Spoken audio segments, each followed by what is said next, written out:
Eminem and the Little Fans' touching story. The chilly autumn wind swept through Detroit's gray streets as 12-year-old Noah sprinted, his worn-out backpack bouncing against his shoulders. Inside it, a crumpled notebook held his deepest thoughts, and in his trembling hand was a backstage pass for Eminem's concert, a prize won through a radio contest he'd entered on a whim. For Noah, Eminem wasn't just a rapper, his music was a lifeline. In a world shadowed by his mother's quiet sobs and the void left by his father's departure, songs like Lose Yourself fueled his dreams of a better future, while When I'm Gone stirred a longing to hold his mother close and be the son she deserved. Those lyrics were Noah's only companions in a life that often felt too heavy for a boy his age. At the concert hall, Noah's heart pounded as he approached the backstage entrance. The security guard, a burly man with a skeptical glance, checked his pass twice before nodding him through. The narrow, dimly lit corridor smelled faintly of sweat and stage smoke. Noah's sneakers squeaked against the concrete floor as he moved forward, his breath shallow with anticipation. Then, in the faint glow of a flickering overhead light, he saw him, Marshall Mathers, known to the world as Eminem. Stripped of his stage persona, he sat slouched in a folding chair, wearing a faded black t-shirt and a worn cap pulled low. He looked exhausted, his eyes carrying the weight of a long night, but there was a quiet intensity about him. Noah froze, his throat tightening. He'd rehearsed this moment in his head 1,000 times, but now, standing just feet away from his hero, the words felt trapped. He took a shaky step forward, clutching his notebook like a shield. Marshall, he stammered, his voice barely above a whisper. I'm Noah. Your songs, they're everything to me. They keep me alive. Eminem looked up, his piercing blue eyes locking onto Noah's. A faint smile tugged at the corner of his mouth. Yo, Noah, he said, his voice low and gravelly. That's real. Thanks, little man. What's your story? Noah's eyes welled up, but he swallowed hard, determined to speak. My life, it's messed up, he began, his voice trembling but growing steadier with each word. My mom and dad split up 2 years ago. Mom cries every night when she thinks I'm asleep. I hear her through the walls, and it kills me. My dad, he just left. No calls, no letters, nothing. At school, kids pick on me because I don't talk much, because I'm not like them. I feel invisible most days. But your music, it's like you see me. When I hear A Mockingbird, I think about telling my mom I love her, even when everything's falling apart. When I'm gone, makes me wonder why my dad didn't care enough to stay. I need to know how you did it, Marshall. You grew up with so much pain, how did you survive it? How did you get so strong? Eminem leaned back, his expression softening as he studied Noah.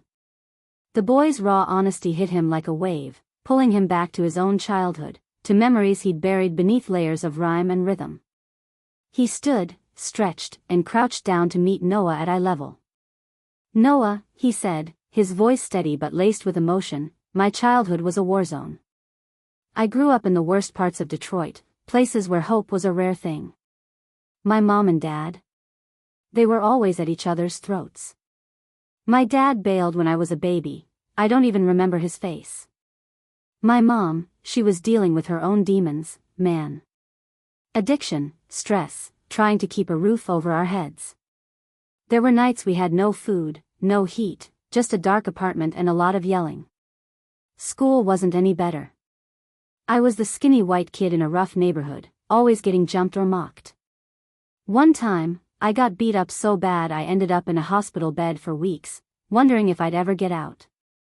I felt like nothing, like the world didn't care if I lived or died. Noah's breath hitched, his eyes wide as he absorbed Eminem's words. But, how did you keep going? He asked, his voice barely audible. Weren't you scared? Scared? Hell yeah, I was scared, Eminem said, a faint chuckle escaping him. But fear doesn't get you out, Noah.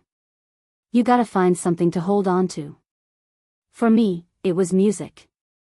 I'd lock myself in my room with a beat-up radio and a notebook, writing rhymes about everything, the pain, the anger, the dreams I didn't even believe in half the time. My mom didn't get it, she'd yell at me for wasting time. But those words? They were my way out. I wrote about loving her even when we fought, about wanting to be better for my daughter later on.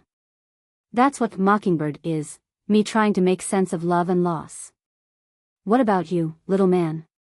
What's keeping you grounded? Noah hesitated, then reached into his backpack and pulled out his notebook, its pages worn and creased from countless nights of scribbling. I write poems, he said, his cheeks flushing with embarrassment. They're not good or anything. Just stuff I feel. But nobody reads them. My mom's too tired, too sad. She doesn't even know I do this. It's stupid, right? Eminem took the notebook, his fingers tracing the frayed edges before opening it. He read silently, his eyes moving over Noah's jagged handwriting, the raw verses spilling with grief, hope, and quiet resilience. The words reminded him of his own early rhymes, written in a trailer park with a pencil he'd sharpened to a nub. He closed the notebook and looked at Noah, his expression serious. Stupid? Nah, kid. This is your heart right here. These words? They're your truth. Nobody can take that from you. I used to think my rhymes were pointless too. My mom never read them, never cared. Half the time, I was writing just to keep from breaking. But that's the thing, writing was how I survived. You keep filling this notebook, Noah. Those poems are your power. Noah's lip quivered, tears spilling down his cheeks. He wiped them away quickly, but his voice cracked as he spoke. Do you think I could ever be someone? Make my mom proud? I just want her to smile again, you know? Like she used to. Eminem's gaze softened, a rare vulnerability flickering in his eyes. He placed a hand on Noah's shoulder, his grip firm but gentle. Listen to me, Noah. You're already someone. Your mom. She's proud of you, even if she's too lost in her own pain to show it right now. I get it, my mom and I had rough years, but I know now she was doing what she could. You keep writing, keep loving your mom, keep fighting. One day, someone's gonna read your poems, and they're gonna feel what you felt. They'll find strength because of you, just like you found strength in my music.